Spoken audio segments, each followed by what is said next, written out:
Congratulations to Philadelphia Eagles. Congratulations to them. They made it to the playoff. They played in the playoff game, and they lost. Congratulations, though. A lot of people thinking that I'm going to do some type of hate video. They won the NFC East. Shout out to them for doing their thing. Shout out to them. Now, that's water under the bridge. Now it's 2020. It's the new season now. It's the draft season. We're going to have to evaluate players on the Dallas Cowboys side. Everything that we thought the Dallas Cowboys were last year and beyond is gone. It's flat out gone. Because now we got a new coach. And I'm not here to just celebrate that Jason Garrett is gone. A lot of people think that, hey, Law, why are you so hard on Jason Garrett? You know, he's a great guy as it relates to with the players and these sorts of things. And I always thought that he was a wonderful person. But people fail to realize there comes a time where it's time to move on. And that's what the Cowboys did. Now, that's 10 years. Of course, we had another 14 years before Jason Garrett got onto the scene or what have you with Jerry Wayne Jones sticking his toe all in the water. Now, here's the thing. Although the first 14 years Jason Garrett had nothing to do with it, I can say this. There's a growth pattern that Jerry Jones did learn from those situations. And I hope that he don't revert and go back to those eras, you know, outside of Bill Parcells. You know what I'm talking about, Cowboy Nation. Hiring the other buddy situation. Here's the thing. We don't know what type of drafting philosophy they're going to have as it relates to head coaching because we just don't know. We don't know what type of defensive coordinator they're going to bring into the mix. We don't know nothing at this point. We can only make speculation for the nation. And on top of that, when we look at the total picture, at the end of the day, I'm happy about it because it's new beginnings. It's a new flavor. It's a new funk. It's everything we want to see. Now, I must say, when we look at the adjustments that we didn't make all of last year, and we look at how close we were to get into the playoff, remember it was just those one or two games. If we were to win those small things, we're in the playoff. But that's water under the bridge now. Now it's going back to the philosophies. Because right now we at this point that we just don't know. We can look at the fact that they brought in Mike McCarthy for a second interview. Normally when it's a second interview, you did something right. And they can see and they can pull from those things. And trust me, they probably said, hey, you can stay at this particular location. On us, you see. We want to know more about your intel. And trust me, it's all about the small things that can help this team out. Remember, football is a game of inches. We saw how the muddy of the waters of the New England Patriots, how they lost in the playoff. Small things. One or two plays, the ball bounced the wrong way. By them not having a wide receiver, they can really stretch the field and do some things outside of the number 11 kid. We can look at the fact that they couldn't stop the run, you see. Small things. The Buffalo Bills. Now, a lot of people got my video confused, and they said, Law, why are you talking bad about the Buffalo Bills? What they done to you? It was 8 weeks ago. For crying out loud, hey, when you throw something at a dog and it hits the one that yell or yeps, it's the one that hit. And there's nothing that I threw out there but truth. My video touched the nerve so bad that Jordan Phillips had to respond on my Instagram. You see? And trust me, I understand collectively it's no individual players, but the only reason why I was kind of upset and mad at the Bills is because they was mocking us.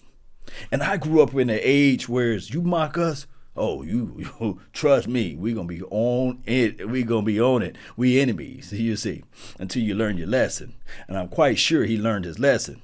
Humble yourself. Humble pie is better served when it's cold, right? That's why I did that video. You didn't see me do any videos of the New England Patriots, nor I'm going to do any videos of the Philadelphia Eagles.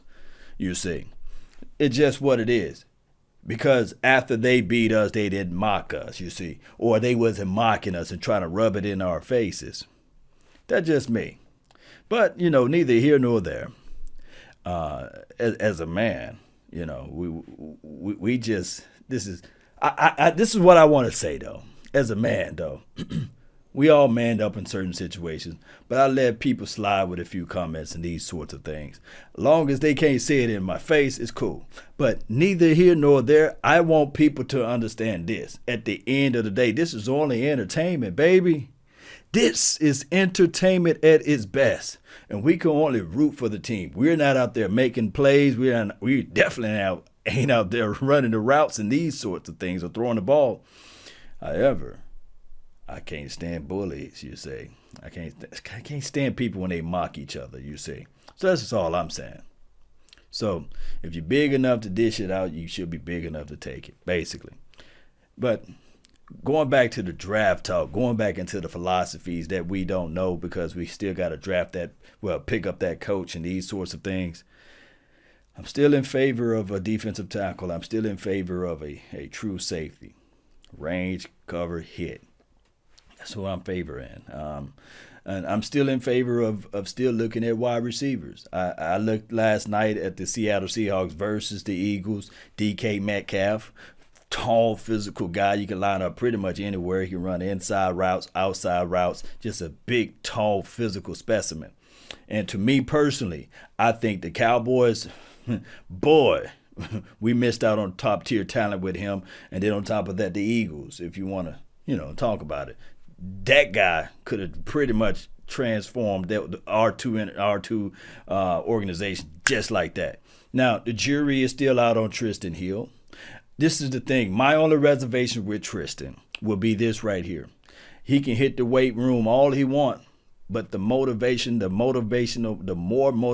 factor that you have out of anything is mentality with your heart. And when he folded up like a lawn chair out there in Oxnard, he wasn't ready. Like Kevin Hart said, I wasn't ready. He was not ready, Cowboy Nation. So he can be as big as all he wants. He better change his mindset. Because I saw a Daniel Wise outperformed him. You see what I'm saying? I saw the other guy, Joe Jackson, although they played different position, outperformed him. So with that being said, we need to figure out something. We need to figure out ways to motivate this young cub. We need to motivate this young cub and shift him into something that he can perform out there on the field with. Here's the thing, too. Just like I said, we don't know the philosophy of the defensive coordinator.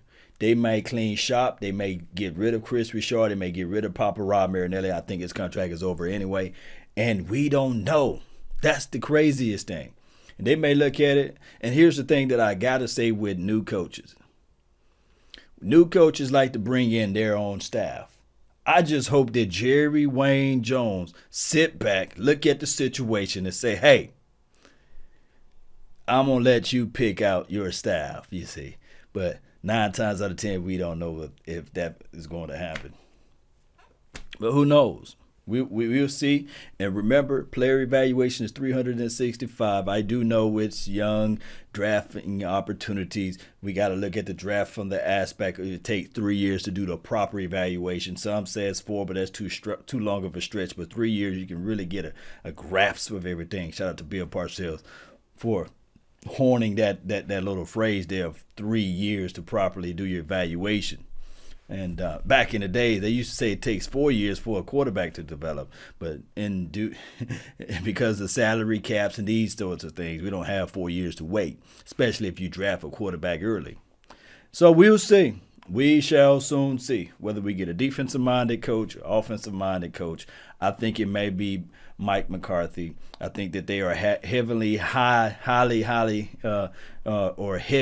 on him, and we'll see. Cowboy Nation, I want to know your thoughts. I want to know your opinions of this matter.